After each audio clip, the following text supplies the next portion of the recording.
Hey, Jorge Estrada. So, ever since I started running for office, I get a bunch of emails, which is okay. Most of them are really genuine and, interested in the cause and what's going on and helpful. Some are, of course, trash, and then some you wonder, what? So, here's one of them. I want to show you because I'm not going to say from whom it is, but I want to show you because for way too long, the people have been made believe to this is how it's supposed to be in a political campaign. And I'm calling hogwash because it's not how it's supposed to work, and it's not how it works, period. So this email, they want me to hire them as campaign manager, and that's what they do. And but their headline is, of course, the fundraiser because raising money is important. But here that goes even further and says it's extremely important because money equals support. Now, it's just a general statement, and in that context, it's wrong because if you have money in your account, that shows you all it shows you is that somebody gave you that money, but it doesn't narrow it down. So imagine you have 10 people, 10 people that give you $1,000. Okay, so you have $10,000. Great, I can work with that. Yada yada yada. So you have 10 people, but then somebody else has 500 people that give him $10. So it's half that money. It's like, oh, the other person must do something right. But at the end of the day, that person has 10 voters and the other person has 500 voters. Half the money, way more votes at the end of the day on the ballot. That's what's important. I made it clear from the beginning that I don't want people's money. I am by no means financially wealthy, but I know everybody is struggling for the past 3 years. So I made it a point telling people, I don't want your money. Yes, I have a fundraiser. If you absolutely have too much money, you can send some over. I'll take it. But all I use it for is advertising because that's ridiculously expensive. So, but I made it a point not to ask people for money. And that's another thing this email says. There's apparently 4 major points. And the fourth point is the number one reason why candidates don't raise money, they simply don't ask donors. Again, I'm so tired, so beyond tired, seeing career politicians, wannabe career politicians, having their fancy outfit, their awesome videography and advertising and telling their story and their empty promises, and then in the end of the day, donate here, why? So you can pay for that advertising they just did. But that's that's out of the question. They say they give you an empty promise and then they say donate so I can fight for you. I can fight for you without you paying for it. That's what the people need to understand. And I read a lot about the American Revolution when it started. It's a very interesting time. If I had a time machine, I'll go back there just to observe a little bit, to get a feel for what's going on.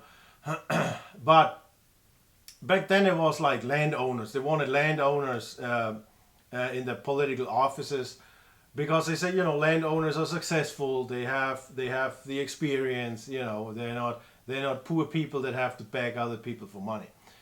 And that I don't want to argue about that. That's the mindset that they had back then. But they had the campaign in the newspapers. They had, of course, influence with their social standing, but they did not go out and tell people you need to keep funding me so I can keep fighting for your freedom.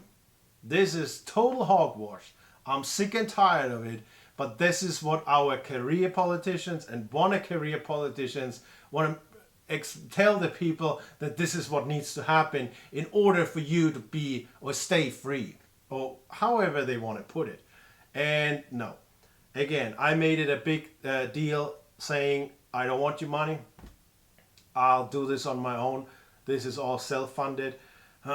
If they say it's a political game, then it's time that we change the rules, and not change the rules, but play the game a little bit different, and show them that it's not what we are made to believe. The money in your account is nice, and you can get all the fancy signs and TV ads. It's all good for you, but in the end, it doesn't show you exactly how much support do you really have. I mean, how much support do you really have? If you have 5 super wealthy donors and they give you $50,000, that doesn't mean you represent you. It does not represent you how the district sees you. It represents you how 5 people see you.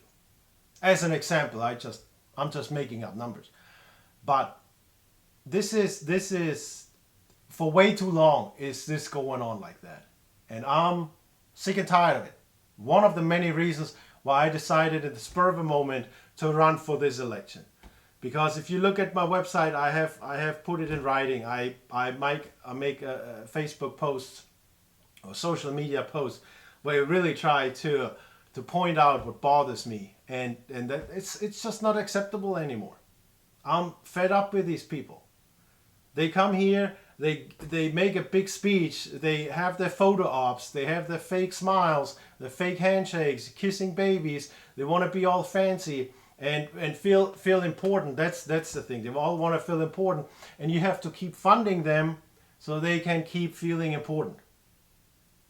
But you know what? It's time to replace them. It's time to put some Patriots up there and really go down to Austin. Forget about all this nonsense that has happened, all the ego trips that are going on down there. It's false pride that they have. It's time to snap out of that, face reality, and see what's going on, and work on a solution. And I'm kind of feeling bad that I immigrated here, so grateful for this country. It's the best country in the world.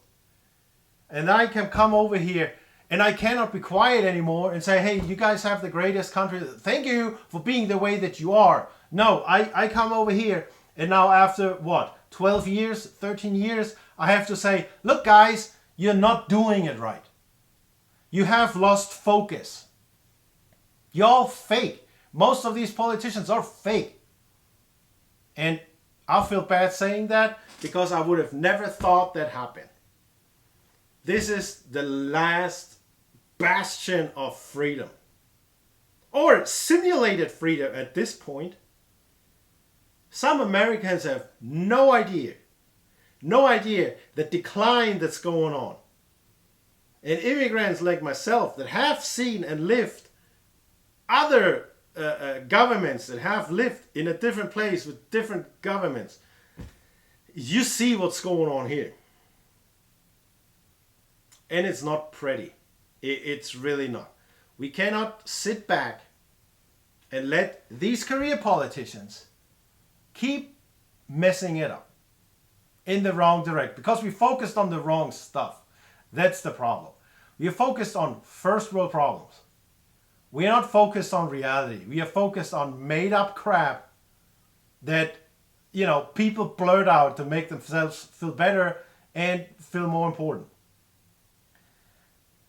And that's not sustainable. It's really not. Reality is catching up real quick, and I predict if stuff doesn't change in 24 on all levels of government, we're gonna have 5 years left, and then we have a third world country. So there would be 29 if we're lucky. Might not even last that long. So the time to be quiet is over. The time to play into these political games or this make-believe that they have us here, that they put in front of our face, it's all time to throw this out. It's time to get real. Stop being quiet. We cannot be quiet anymore. And it's time to pick up the phone, go on the internet, send them letters, send them emails, call their office, send them a fax for all I care. But these people need to be bombarded with the people's comments and their concerns, that they cannot just, walk down the street and act like nothing is wrong. But, make sure you have 3 weeks off for Christmas. That's important for them. Keep restricting the regular people, getting them out of jobs, but they sit over there in their office twisting their thumbs and still keep getting the checks every month. Yeah, on time. It's time to change that. That's why one of the first bills that I will introduce is a 10% pay cut for all elected officials here in Texas. And they can hate me for that. I don't give a damn. It's time to see who's really in for the right reasons. 10% pay cut. Stuff that's going on right now is unsustainable. What do you do once the super surplus that we have right now? First of all, if we have so much surplus, people pay too much taxes. But what do you do once it's gone? Then you have to come up with other stuff to get revenue. Keep getting money. Otherwise, your programs ain't gonna worth crap because they don't work. There's no more funding. So it's time to put something in that's sustainable for years to come. And I cannot promise you that I alone can do it all, because I cannot. It's time for all of us to roll up our sleeves, sacrifice for a couple of years, and then rebuild. It's not a complete rebuild like after a war where everything is torn down, but an economic rebuild. Yeah, it's going to be a minute until we prosper again. But we need to lay the foundation now, 2024. Otherwise we're screwed. Don't listen to those wannabe experts, wannabe career super know-it-all. These people are wrong. They want to feel important, but at the end of the day, they don't have what it takes to stand up and keep working all day, every day for the right reasons. They can do this for other crap, but not for the right reasons. That's why we need patriots in office that, just like me, pledge their life, their fortunes, and their sacred honor to the cause. That's the people we need. And I ask you to support me with your vote. If you want to know more, please reach out. I do have a meet and greet coming up. I'm going to put in a picture so you can put it on pause and write it down. It's at Sendero Shooting Sports on January 27th. And they open at 9. It's a Saturday. They open at 9 o'clock. But I'm going to be there at 10:30.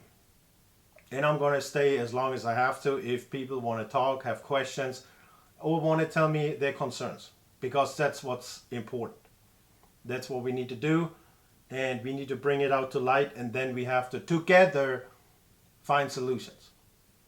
So thank you very much for listening. I just wanted to show you that political nonsense that's going on here. and we don't have to play into that anymore. We really don't. So thank you for being here, and I hope I see you out there, and God bless America.